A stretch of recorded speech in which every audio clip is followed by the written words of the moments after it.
ఇస్రో యొక్క గగనయాన్ జీవన్ మిషన్ పై తాజా సమాచారం గురించి తెలుసుకుందాం. ఇస్రో తన తొలి అన్క్రూడ్ గగనయాన్ మిషన్ జనవరి 2026కు వాయిదా వేసింది. ఇది భారతదేశపు మానవ అంతరిక్ష యాత్ర ప్రోగ్రాంలో కీలక దశ. మొదటగా 2025లో ప్రయోగించాలనే ఉద్దేశంతో ఉన్న ఇప్పుడు జనవరి 26కు వాయిదా పడింది.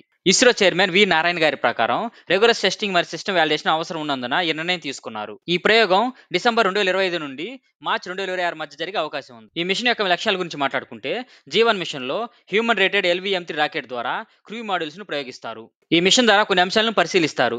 క్రూ మాడ్యూల్స్ ఆపరేషన్ మరియు splash down, life support system పనితీరు, థర్మల్ షీల్డ్ మరియు రీఎంట్రీ ఇంటిగ్రిటీలను పరిశీలిస్తారు. జీవన్ అనేది మొత్తం 3 అన్క్రూడ్ మిషన్లో మొదటిది.